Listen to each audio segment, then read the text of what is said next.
glad to have you join us on News Now. I am Fidelia Aguncha. The Acting Inspector General of Police, Mohammed Adamu, has met with lawmakers in the Nigeria Senate to discuss the growing space of insecurity in the country. The police boss who appeared at the Red Chamber later went into a closed-door meeting with the lawmakers to discuss the issue. Oyin Adekunle tells us more. Since the start of 2019, over 1,071 Nigerians have lost their lives in various forms of crime-related incidents, with the highest toll recorded in the north.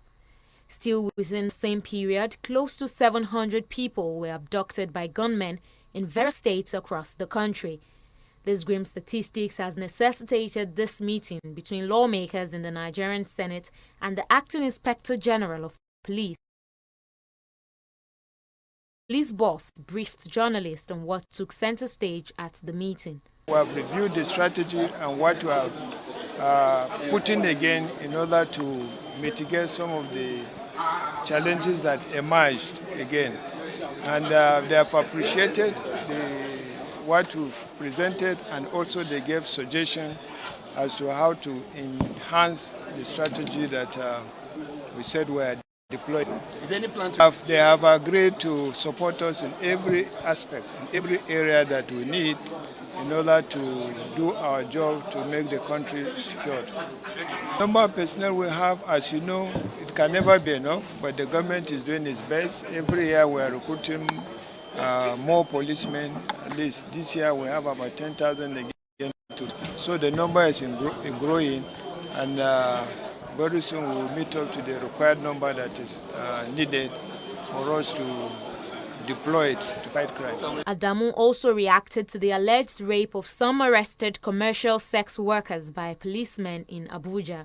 It was a task force from FCT that came out to do their job, and they requested police to support them, which the police did, and the women were arrested and then charged, and they were convicted, which means they committed offense within the FCT territory. But the actions of the police officer that they were alleged to have raped and molested the women, that we've set up a panel to investigate, and anybody caught and proven to have done that will face the law. The Senate at the meeting also agreed to ensure regular meetings with the police to address other security challenges threatening the nation's peace. Oyin Adekunle, TV360, Abuja. And while the police is working to end the spate of kidnappings in the country, bandits are still perpetrating the act in Taraba State. Earlier on Tuesday, some gunmen abducted a man identified as Jeremiah Twenter in Gongo Maliki area of Jalingo, Taraba State capital. Twenter, who is a missionary with a peculiar treasure mission, was kidnapped from his hut in the village. The incident is coming hours after a permanent secretary of the state was abducted by gunmen on Monday night. Now, the police is, however, yet to officially confirm the incident. And plenary at the Jigawa House of Assembly took another turn when lawmakers attacked one another, destroying the maze. Activities in the House began on a usual note but turned rowdy following a motion moved on the amendment of the standing rule of the State Assembly. After the fight broke out, journalists and other staff in the House were sent out of the chamber and the gates were locked. The standing rule amendment will deny any member who was previously impeached as a principal officer in the House to recontest for any position. Well, Nigeria's Minister of Foreign Affairs, Geoffrey Onyama, and the President of the 73rd session of the United Nations General Assembly, Maria Garces, are holding bilateral talks in Abuja, Nigeria's capital city. The diplomat discussed issues related to the shrinking of the Lake Chad and regional peace, among others. Garces, who is on her second visit to Africa and first to Nigeria, pledged the support to address the perennial issues. The climate-induced shrinkage of Lake Chad, and for us it's an existential issue because this is a lake that almost 30 million people depend on for their livelihood, and we have seen it shrink by almost 90% over the years, and this has created very severe challenges for the people of that sub-region, and indeed for our country. And we are looking to have the support of the United Nations and your support in particular to address this challenge. And one of the mechanisms or strategies we have identified is the recharging of the lake. This is going to be a very capital-intensive effort, and something in the order of 40 to 50 billion US dollars estimated. And clearly we're going to have to leverage on the international community because these are huge resources. In this very region, the impact manifested in the decline of the Lake Chad basin and its cascading effects on the environment, on the insecurity and violence, displacement and refugees are all interlinked. I visited Chad before arriving here precisely to draw attention to the importance of concrete implementation of the global commitments by development partners. And this support the efforts of Nigeria and its Lake Chad neighbors to address the impacts of the lake and the terrorist activities of Boko Haram. When I was in Chad, I met with a small number of the over 230,000 Nigerian refugees in Chad. And I understand that over 2.2 million Nigerians have also been internally displaced by the insurgency. Nigeria's Tijani Mohamed Bande has been announced as the new president of the United Nations General Assembly. Garcia, the outgoing president of the Assembly, disclosed this during a joint media briefing with the Foreign Affairs Minister Geoffrey Onyema at the State House in Abuja. Mohamed Bande becomes the second Nigerian to be appointed president of UNGA after Joseph Garba held the position between 1989 and 1990. He was on his appointment the permanent representative of Nigeria to the UN. We are very much looking forward to working together with Nigeria to have a smooth handover and transition process for the incoming Nigerian presidency to the 74th session of the General Assembly. And basically, I think that our role and the role of the UN is precisely to strengthen multilateralism for peace, equity, and sustainable development. I think that we praise particularly Nigeria's role in promoting sustainable development as well as peace and security in the region. Nigeria, as we all know, has historically contributed to the UN peacekeeping mission. It has been, a leading country in providing thousands of troops and police over the past 50 years of peacekeeping by the United Nations. I'm also today very much looking forward to meeting women students, young people, and hearing of their experiences. Women and youth, as we were discussing with the minister, have a vital role in helping to ensure that Nigeria meets the 2030 Agenda for Sustainable Development. And I think that it is also very telling to know that there is a special assistant to the president devoted to sustainable development and the sustainable development goals. That speaks very well about this country's commitment to the 2030 agenda and to meeting the 17 sustainable development goals. An Abuja Magistrate Court has granted Senator Ademola Adeleke bail to the tune of 2 million naira after he was rearraigned on fresh charges bordering on certificate forgery. The candidate of the People's Democratic Party in the Osun State governorship election was arraigned hours after he was arrested by the police on Monday. Adeleke standing trial on a 5-count charge bordering on alleged false statements and forgery. He has pleaded not guilty to all the charges. Now, after taking his plea, counsel to the lawmaker moved an application for his bail. The application was, however, rejected by the prosecuting counsel, but after listening to both parties, the court granted Adeleke bail in the sum of 2 million naira, while also asking him to provide one surety in like sum, who must be a resident of the Federal Capital Territory. Or less than an hour after the sitting, the lawmaker perfected his bail condition, prompting his release. The matter has now been adjourned till June 24 for the commencement of trial. We brought him to court today on various charges, ranging from a false declaration. That is false declaration, what you mean when you declare in a form by way of affidavit that the information you give in that declaration is true and it turned out to be false. It is an offense under the law, under section 164 of the Penal Code. That is one of the, some of the ones are bordering on the false declaration the defendant made while he was contesting for Senate and now he's contesting for governor.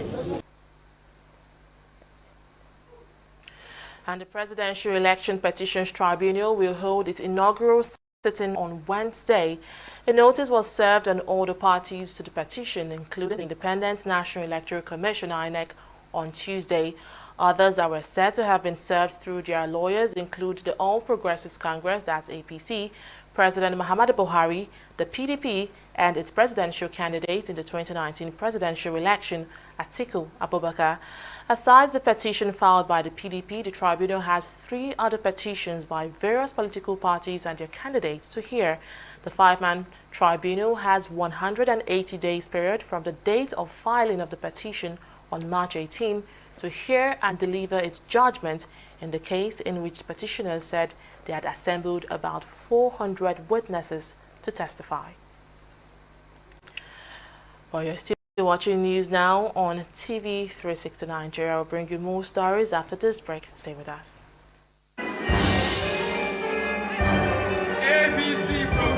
House the crash launch was a interest to the lives of the problem now simplified.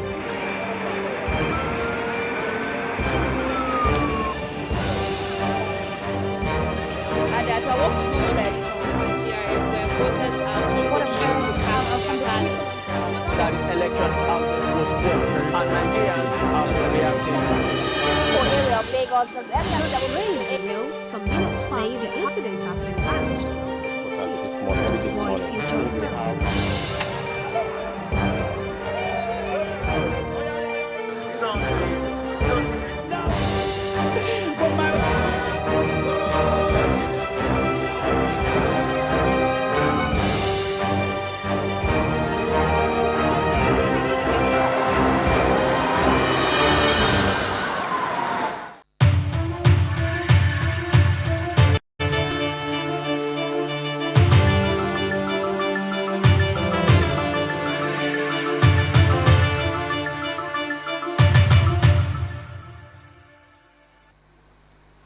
Welcome back.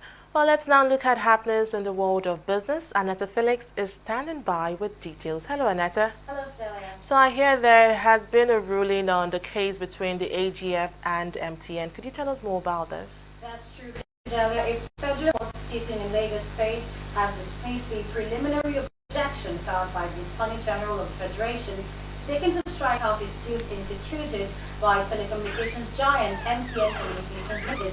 MTN filed the lawsuit after the AGF, Abubakar Malami, demanded 242 billion naira and $1.3 billion from the company on import duties and withholding tax assessments due to the federal government over the past 10 years. Ruling on the matter on Tuesday, Justice Chukwujeku Aneke held that MTN filed its case within 3 months of receipt of the actual demand notice. Lead counsel for MTN Nigeria, Wole Olanipeku SAN, briefed journalists on the court's decision after the ruling. The court delivered the ruling in respect of the plenary objection filed by the Attorney General of the Federation to the MTN action. Their contention was that the matter was statute barred, but the court has delivered a ruling unequivocally saying that the matter was not statute barred, and it's not statute barred, that the action is proper. Hearing has now been adjourned to 26th of June. That was what transpired. Meanwhile, MTN Nigeria Communications PLC has successfully completed the registration of over 20 million ordinary shares valued at 2 kobo each with the Securities and Exchange Commission, SEC. This was announced by the Chief Executive Officer of MTN, Frederick Moolman, on Tuesday. According to him, the completion of this process sets in motion the next steps in MTN's intended listing on the Nigerian Stock Exchange. He also adds that the company has begun engaging with the Nigerian Stock Exchange to complete the listing process. The federal government has extended by 3 months the 50% discounted offered operators of micro, small and medium enterprises MSMEs to register their company names. Vice President Yemi Osinbajo announced this during the first quarter of the MSME stakeholders meeting, which was held at the presidential villa in Abuja. He explained that the government action was informed by the success so far recorded in the 50% discount window. Reports show that small business registration grew from 54,000 to 163,000 within 6 months of approving the discount. The government, through the Corporate Affairs Commission, started applying the discount since October 2018. It involved reducing the fee for the registration of a business name from 10,000 naira to 5,000 naira to help MSMEs formalize the operations. The People's Republic of China has reaffirmed its readiness to cooperate with African countries, particularly Nigeria, in the construction of road projects for connectivity and to boost economic productivity in the country. China's President Xi Jinping had in April, during a forum tagged the Belt and Road Forum, listed the developmental project it seeks to commence in about 150 countries in Asia, Africa and Europe. Now, at this press conference in Lagos, the acting consul general reels out the highlights from the president's speech, and Adeshawa Odushaga reports.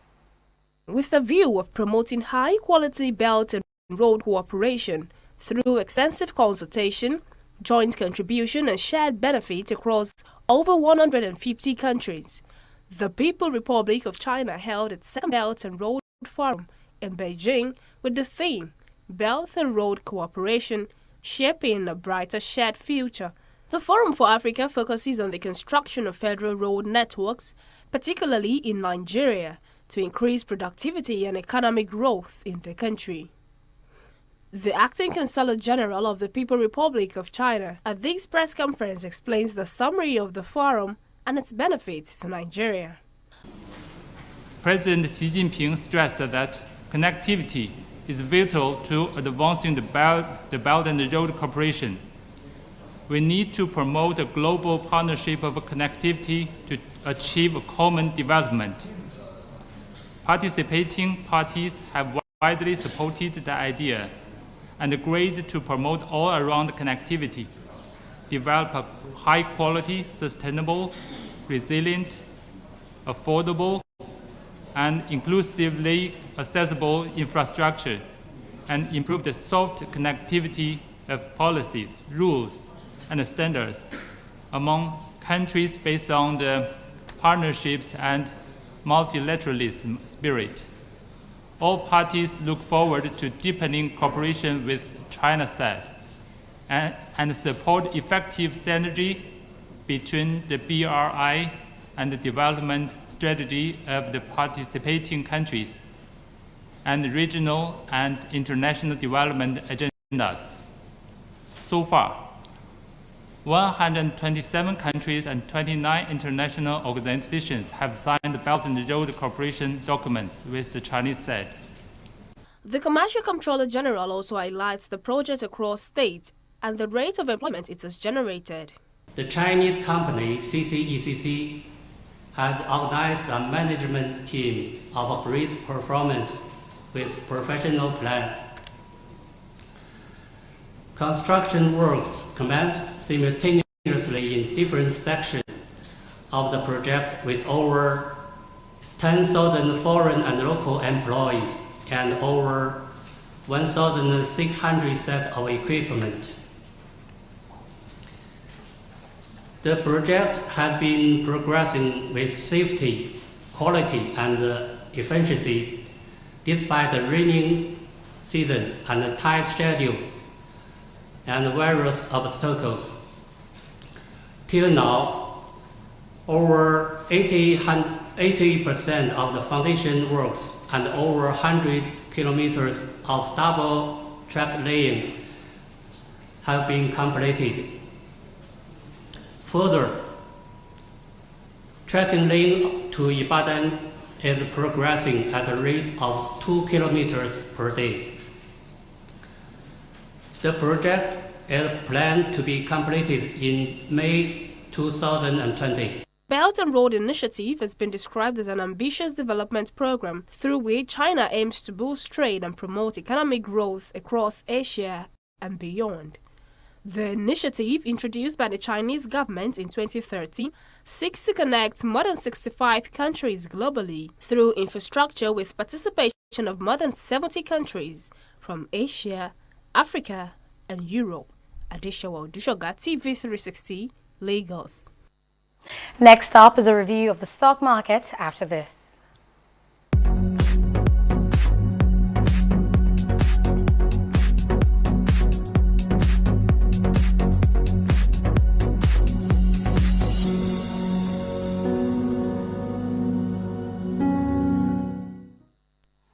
Sell-offs on the Nigerian Stock Exchange has accelerated for a second market day, pulling the all-share index deep in the red to minus 0.34% or 29,096.41 basis points. Of course, market capitalization closes at 10.935 trillion naira. The market summary for today shows that a total of 430.269 million shares were traded worth over 2 billion naira, transacted in a total of 4,512 deals. Let's now see our top losers today.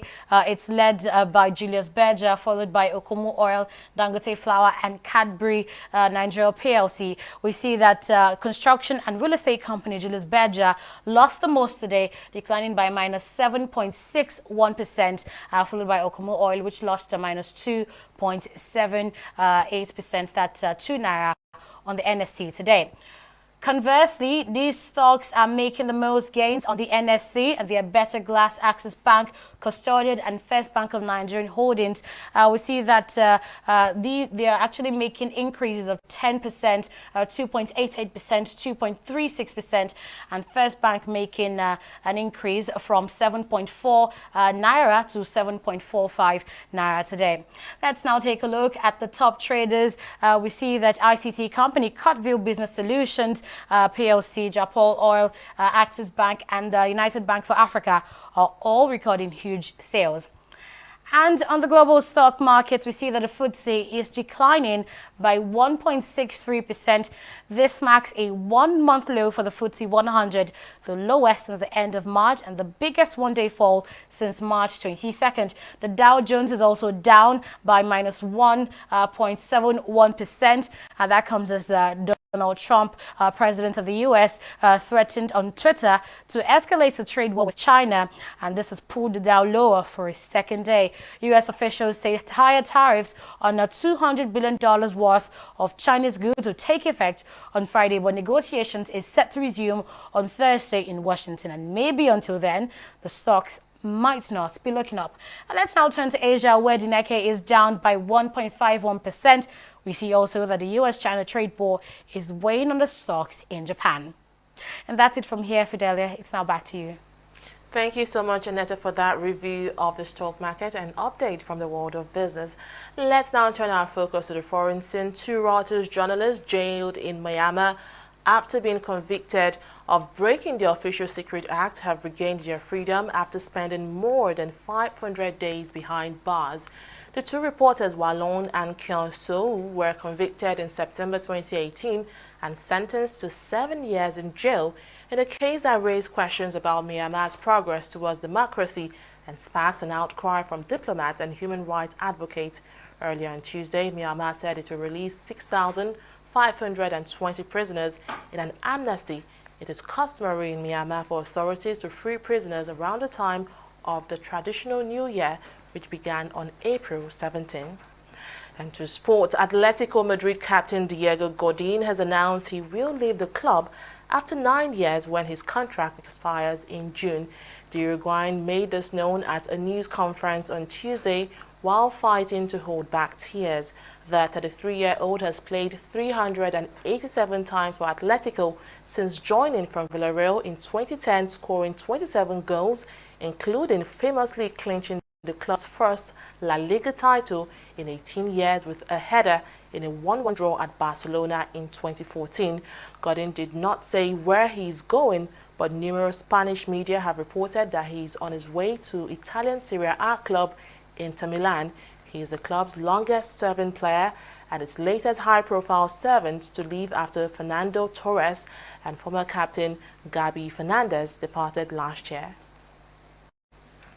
Well, that is on News Now. Thank you so much for joining us. I am Fidelia Aguncha. Bye for now.